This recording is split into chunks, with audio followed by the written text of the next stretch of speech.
Well, the way it happened when I was working at Fafnir Ball Bearing Company. And at the time of working at Ball Bearing Company, we were getting the deferments. And they came around, they start pushing us. You got to put out more production, otherwise, if you don't give us more production, you're gonna lose your deferment. And I looked at him. I says, "Look, I'm an American.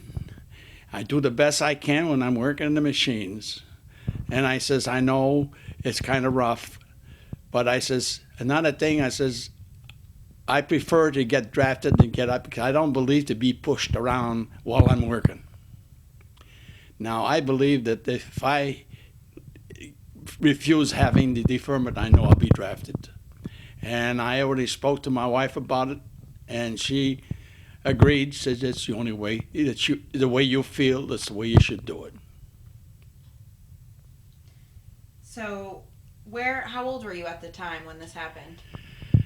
I was 25 years old, maybe less than that, maybe 24. Where had you been living? I was living in New Britain. Connecticut? Yes. Did you choose to be in the Army Infantry? No, I went and have a test the first time into New Haven. And after they checked my body and everything, they told me that I was supposed to go to Fort Devens in Massachusetts. That's where you will be getting your papers and be sent. They'll make arrange for you to get your training. How long were you in France before the invasion of Normandy? I was training then before I was there. Had to stay. I got trained down to Camp Wheeler, Georgia. And Camp Wheeler, Georgia, as being a young man as I was those days, pretty active and very happy of being ready to help, to work for take care of my country and my families. So when I got there, the captain says, "Young man, you look like you should be in a different office instead of being what we're going to train you with." He says, "We're going to put you in a special service." I didn't know what that was. It is. He says, "You're going to be trained different." He said, "You're going to have 4 weeks to training, and it's going to be real rough." And he says, "We know that you can take it." And he says, "With your language, your French," he says, "we need people like you right away, right now, and that's going to be most important." I said, "Okay." So I went over there to the training camp, and I learned how to jump over walls, how to swim, and jump from a two-story building with a backpack and roll like a ball in the bottom of the ground without even hurting yourself. It took that kind of training. We did that for 4 weeks. Then they sent me home for a week. After 1 week, I got in a ship by the name, I forgot the name of the ship, the sister of George Washington. It held 10,000 troops. We sailed overseas with it. Took us 7 days to get across. And the ship was traveling different points, to the right and to the left every 7 minutes, so they won't be touched by the German submarine. When we got to England, they sent me to a different place in Germany. So while I was training in Berlin, I mean in England, while I was in England, he said, "You got that special training." He says, "You want you to go with the British commandos because we want you to take some training with them." So I went over there and took training with the British commando.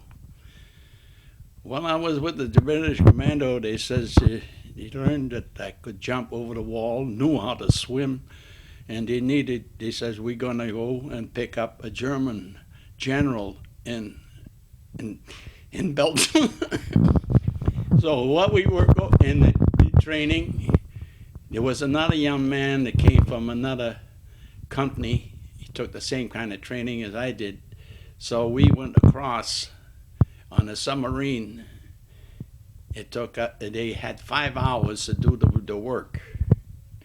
So when we went across into Belgium, we crossed across after we got out of the submarine with a little small rubber boat and went up to the edge, and then we went over to the house where the Germans were supposed to be.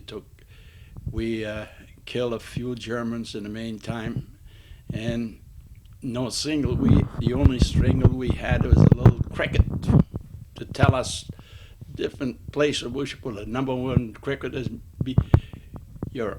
be careful, you're on our way. Second cricket, German soldiers in front of us, be careful.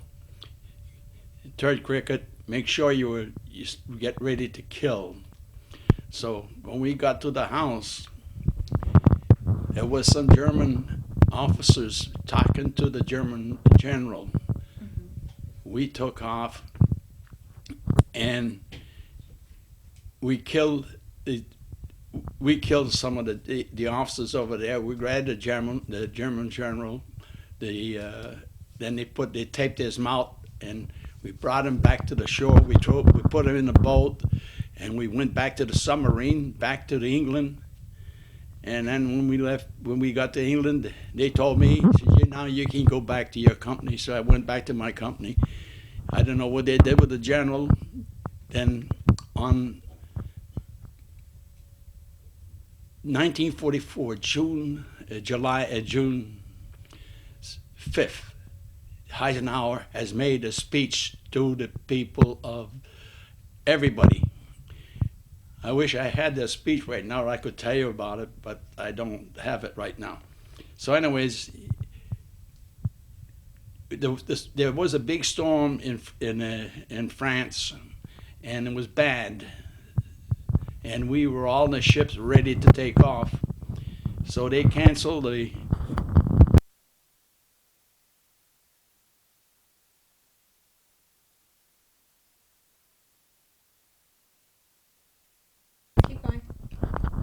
we started the aviation on the 6th. So I did not go at 6 o'clock in the morning with the first invasion. At 10 o'clock in the morning, then I was on the second wave. That's one. It's rough. And it was really bad. I jumped over the landing craft without my backpack or the rifle, anything like that, because we were told to use your own judgment when you go to an invasion. So you got to do the best you can and help each other. So when I got there, I picked up a rifle, backpack, a bandolier from a dead shoulder. And I didn't know what the soldier was, so I kept going, and I met a lieutenant. And this lieutenant was real bad wounded. He gave me his .45 and all his bullets to go with it. And I kept going until I met Lieutenant Wiley.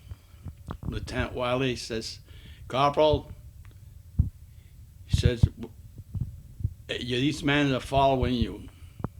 I said, "I'm not a corporal, Captain." I said, "I'm a private first class." He says, "From now on, you're acting corporal." So. And they thought you were corporal because of what you had on your head, right? Because on account of the helmet I had on my head. He says, "Okay." So the soldiers followed, and then I told them about it. We were pinned down by the German machine gun off the shore. So I asked them to have the men shoot at the German machine gun nest. And they did that. And I crawled until I got under the machine gun nest. And I took the grenade and I pulled the pin. I pulled the pin. I released the pin. I counted 2.5 seconds rather, and threw it over because the grenade had to go in 4.5 minutes. And when it exploded right over the German nest, I got out and stuff from crawling. I ran right away to the nest, and I killed a couple of Germans because they were wounded. Before before they're using the gun again. And the German shells started coming around and really try to hit us while we were over there. So we kept moving. When we moved, and I mean we had to help the Canadians. They were having a problem over there, so we had to go over there and had by 5:30 to 6 o'clock there.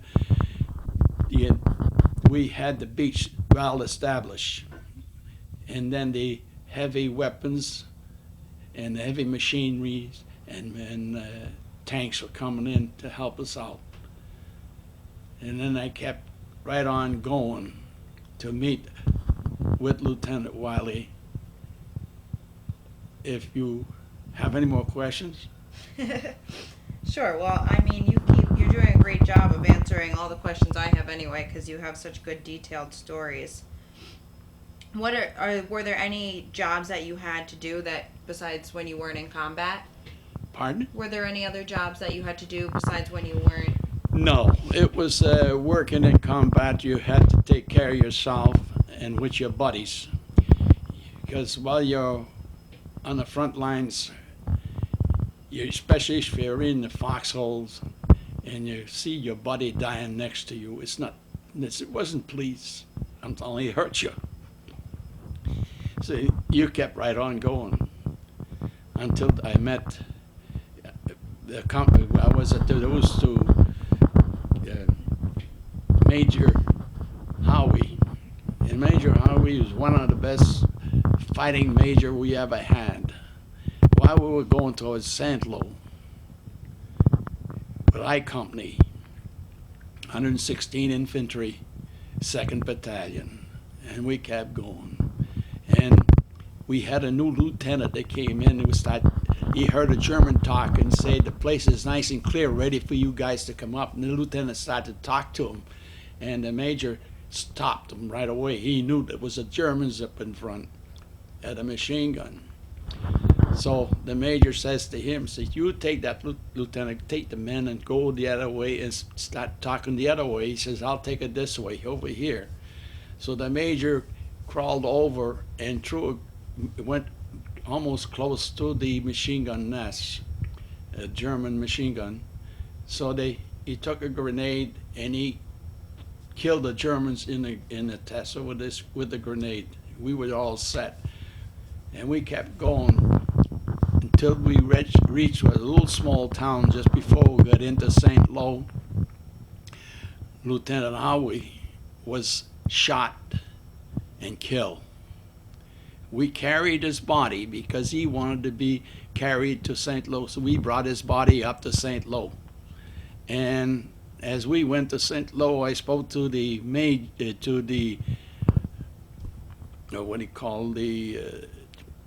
one in charge of the town, the Frenchman, and I told him that the major would to be buried there, which they did. And he says, okay, we'll take care of that after we get through with St. Lo. We went in July 16th, 1946. By 1946, the 19th of July, we had St. Lo in our hands. And we went over there. The German had dropped all their weapons and everything right there. They went back to Germany. Then we started going back, and we went around the peninsula, going towards France, and we start cleaning up the Germans around, whatever there was left around. And the French people had given us food and everything, like beer, wine. It was wonderful. We enjoyed ourselves until we reached the basic part where the submarine base was. We picked the 29th Division with the 115th Infantry and the 116th Infantry.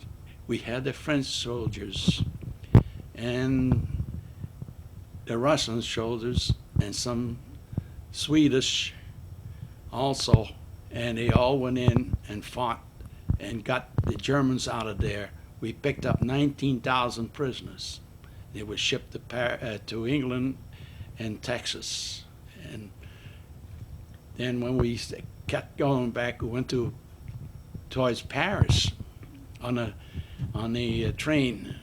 When we got to Paris, the train was stayed there. So Johnny Langlois and myself, we went out to get a piece of bread, a loaf of bread rather. I paid 25 cents for it. And then when we came back, the train was gone. So we didn't know what to do at first. So we sat looking around. So we went over to Red Ball Highway, and we find out that the Red Ball Highway was going to Belgium. So we met this sergeant, and he told in a truck, he gave us a ride, and he told us that he opened up a new railroad, and they had an engineer that was going to go there by itself.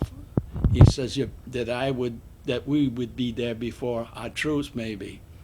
So when we got in the train, definitely we got to the Belgium.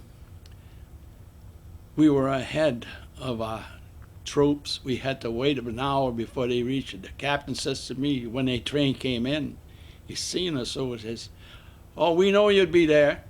He said, "You can speak French? That's why." We started laughing. It was funny. And all our fellas in our company, they were very happy to see us. I'm telling you, it was really nice. And we kept going into Belgium. While we got into Belgium, we had to take showers, so we went to the what do you call now? When they go underground for Tunnel? well, anyways, we went to a place that they had a place where they used to dig coal into the ground and all, bring it out. They had showers there. So we took our showers, we get our clean clothes. So we kept going. We had to have a place to sleep and all that.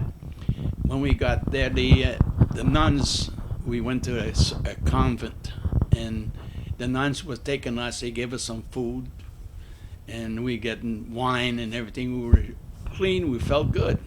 We kept right on going.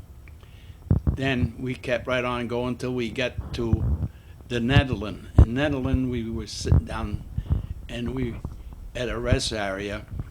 They needed a cook, and the captain went around and he had the whole company sitting down, and he asked for a cook. So I put up my hand. Another fellow named by the name of Pompey from Massachusetts, from Canada, not Canada. I'm sorry. That was from Washington, D.C. And then we became third cooks rather. And then the companies had to keep fighting, and we just stayed behind all the time and followed them. It was quite something. And when we got to the we met the Russians.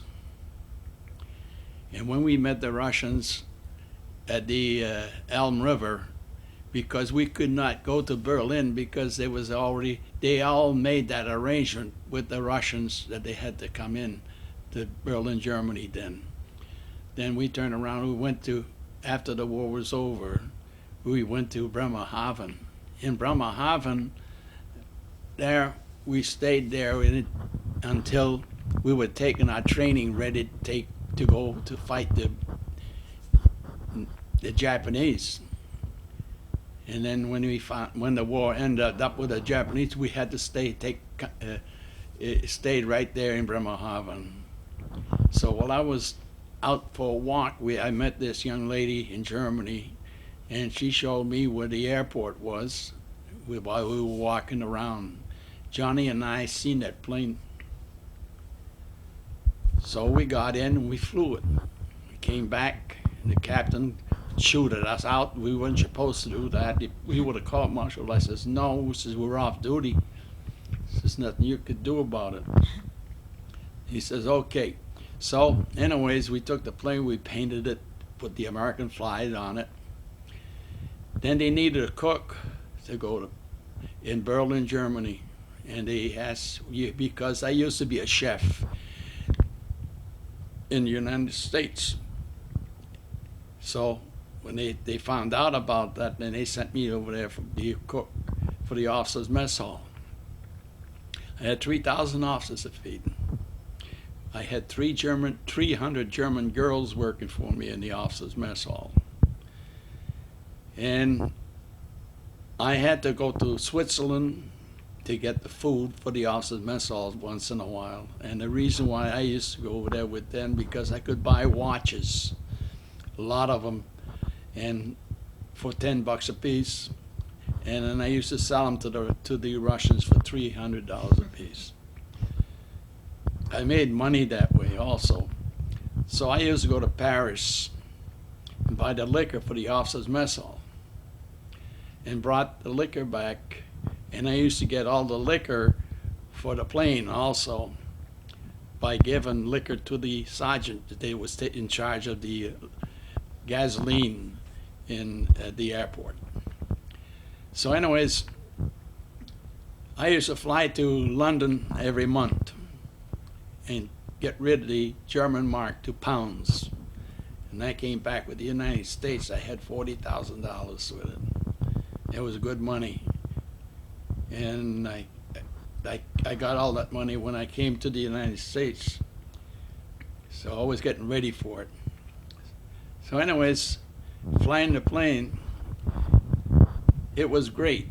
But then the American Red Cross wanted a bakery. And they says they wanted a man to know how to do it. They says, well, we got just the man you want. And he introduced me to them, the American Red Cross. And I says, okay, I will. So I went in and I made a requisition for to get a bakery for him. And I opened up a bakery right close to the Russian border, because we split Germany, the Berlin, Germany, in 4 ways. So it was too close to the Russian. But I didn't need. I needed some potato starch. No, not potato, cornstarch. We couldn't get it. So I found out that what do you call my baker, my head baker, was a German. He told me, he says, I can get you potato starch, which you want. You probably have to trade flour for it. I says, okay. So I went to the American Red Cross. I says, I want 25 bags of white flour, white powder. So I says, I want to change that to get the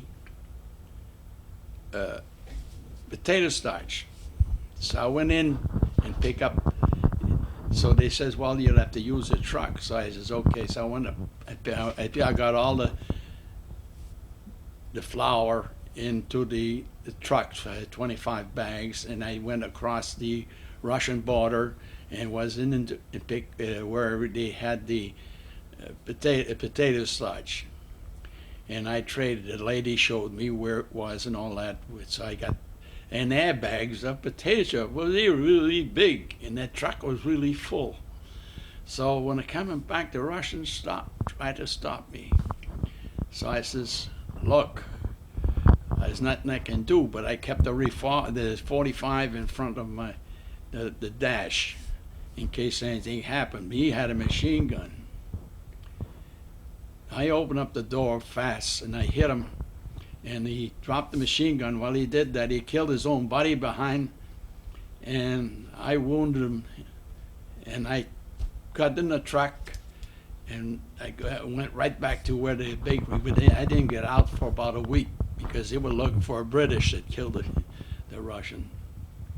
So I turned around, and after I got through working with the Red Cross, I was looking for a bigger bakery because it was still the the German was stealing the bakery a little bit. So I couldn't stand that anymore. So I had to find another bakery. So I got my baker. He told me, he went and showed me where I could get one. And I went into Kaiser Alley. Oh, it was a beautiful bakery. And the headquarters for us to stay in would have been beautiful. We enjoyed it. So I made my requisition to the American, and I got it in 3 weeks. And I stayed with the bakery for 3 months. Then I got tired of it, and I got the Red Cross lady to come in and take care of the bakery, and I went back to the officers' mess hall till I could be sent home. When it came time to be sent home, they wanted me to stay there as an American citizen to get my discharge in Berlin, Germany. I had to send I sent a letter to my wife, and I asked her to come to Germany, and she didn't want to come. I told her I'd be getting good money. Those days, $8,000 was a lot of money those days. So she didn't want to come. So I said, okay. So I told them, so they start sending me down to go to France to take a ship to go to the United States. Well, on my way when I got to Belgium, we stayed in Belgium for a few days, and I got trench mouth, and the gums went right over my teeth. When they went over my teeth, they had to put tubes inside of me to feed me. I lost a few pounds. After I got better, and they felt my teeth, they told me, he says, when you go back home, you're going to lose all your teeth. So I was surprised to hear that. So anyways, when I got to Havre, France, I got on a ship. It was a Liberty ship. It took us 20 days to get across. And it was really rough. Well, with me, it didn't bother me because I was used to that kind of stuff when I be on a ship. But the boys were all sick on it. We got to New York Harbor. Then I went to Fort Devens. I got my discharge. And when I came home, my wife was surprised to see me because I didn't tell them I was coming. And that was the end of the war for me. I went back to work at Fafner Ball Bearing Company then. When you came back? When I came back. Did you miss it at all, or were you very thankful to be home? Yes, my wife was very happy. Everybody was happy. My sister-in-law was happy. My brother-in-law was happy. We really enjoy ourselves very much. And another thing, when I worked in Fafner Ball Bearing Company, before the war, I used to get $200 a week as piecework. When I got there, when they told me there was a man that had the same job that I was doing, he had a big family, so I says, okay, I'll take another place. So they sent me on Washington Street, where they had a second division over there. So I worked on it. They put me in the apartment where they had 120 employees in that department alone working. And when I got there, the first paycheck I got was $39. I couldn't believe this. After a week? Yes. Oh, wow. They did not have piecework. So they needed somebody to take charge of it. So we went to the union. I became a steward. When I came back from the next day, we went to the company, and I went to see the boss by the name Frank. I says, Frank, I want you to file. I want papers so I can file grievance. I said, you got any over here? He says, no, but I'll get it for you tomorrow. I says, okay. So when I came back the next day, everybody was happy in the apartment. I didn't know why. We had piecework. We're making good money now.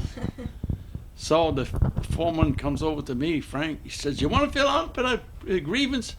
I says, Frank, I says, you want me to file a grievance against you for harassing me? He got so nervous, he was shaking. So that's how it started. We made good money then. That's good. Do you mind if I backtrack to D-Day Yeah. a little bit? So it was, the first attack was June 6th, and it lasted, I believe, D-Day to June 30th, if that sounds correct. Was there any particular event in that time period that you found to be most difficult? No. You mean when I was sick with the teeth? Well, just in battle in general. Were you constantly in battle, or did you get any breaks in between? No. When you're in battle, you're always depending on your next friend next to you, the next soldier next to you. You help each other. It's what you depend on all the time. Was there anybody specifically that you were saying somebody, Johnny, before? Was there anybody who was like a leader to you that you really relied on? I had Johnny Langlois. He was good.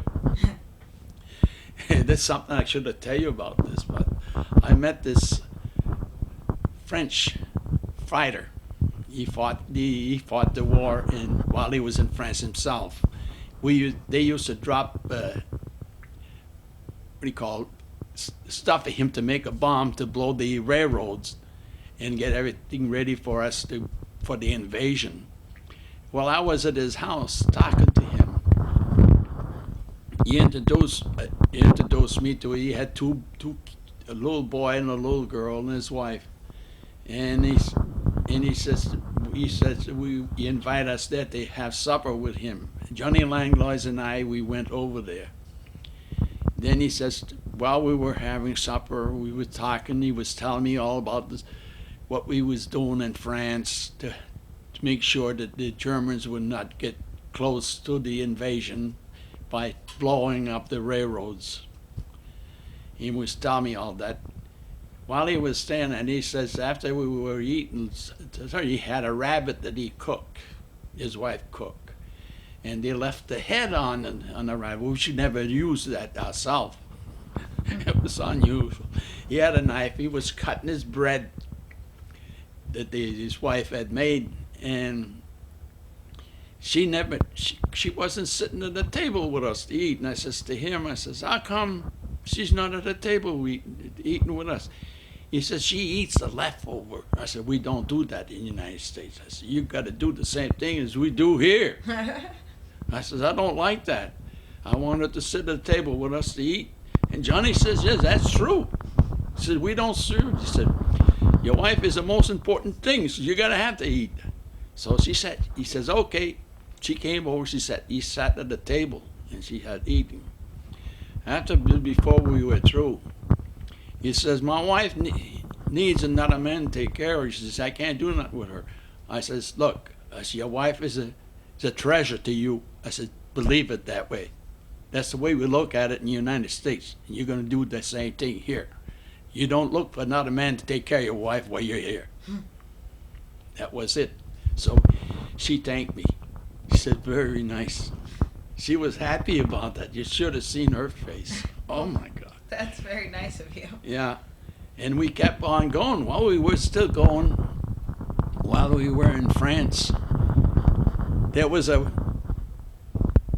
lady, another lady, she was having a baby, and they didn't have anybody to do any of the job. And I asked the young lady to go over there and help. And she says, we don't know anything. I said, what about the doctors? The doctors are not around. So I called one of the medics. And the medic says, I can't do nothing, so I don't know nothing about that. I says, well, with me, I had a little bit of experience. So I says, well, the only thing to do is I guess I go help. So I went there and helped. And I told him, I said, make sure you got a lot of hot water for me and all that. And I told them in French, and I was talking to them. And when the little baby was born, I did the job like a doctor's supposed to do. I did everything. When the dog was done, the little girl, they asked me, says, what is your name? But in French, my hen, instead of Henry, said Henri. So they call her Henrietta. Wow. Yeah. So I kept getting letters from them after the war was over, but the girl she got pretty old. She got married, so I don't hear from them no more. Oh my goodness. Yeah. How did you know? Yeah. How did you know how to do that? Well, we were taught in the service where the training that I was doing, and they taught us all this. That's amazing. Yeah. Wow. That's Oh, yes. Such an incredible experience for you. Because I could do it to anybody now because I know what to do because I had when the doctor checked the young lady over there, the French doctor, he said, you did a good job. So they Yeah. taught you how to do that in training? Yeah. Yeah. Oh my goodness. That's amazing. Oh, yeah, even my wife right now, the one I got now, she's surprised. Wow. That's Do you mind if I need to just check something on the camera really quick? Yes. How are you doing so far? Do you need to take a break or anything? Do you need Pardon? a break or anything? Do you need water? No. Okay. Let's see. So your wife, did she help you get through this war? Not the one now, the one that you had then. Was her thought you... Oh, yes, she was very much. But the only thing I told her while I was working in a bakery, I had a German girl. She was 16 years old, and she could speak French, German, English, and she was 16 years old. I should have brought her. I told my wife I should have brought her home as a daughter. She had lost her mother and father, the whole thing. But she was my secretary in the bakery. She was good. Oh, that's nice. So you became Yeah. friends with her and close with her? Oh, yes. She was very good. Wow. So let's see if I have any more. Is there anything else any other specific times that you'd like to tell me about when in D-Day or? I guess not. Okay. Okay. Once you came back, or now, do you have any advice in soldiers that are out there now? Well, every time I go, like I went with these on a trip with them, and on this trip that I went, we had this lady, Lisa. She was on when we went on the trip to Washington, D.C., and I was interested in trying to meet some of the soldiers that was in the 29th Division or on D-Day. I never could meet anybody. I think they're all dead by now, especially even in the state in our state over here. We had a Sergeant Dillinger I was in 116 Infantry. That sergeant, it was here in Connecticut. He's dead now. I try to find out where he is and all that, but you can't see him no more. That's just maybe I'm the only one left over here, I guess. So do you have any advice for the soldiers who are out there now? If you could. The advice I have to do is try to get to get the best medicine you can get from the VA. Like me, everything, they take care of me. They get all my medicines from the VA. I got my hearing aids. I got my teeth.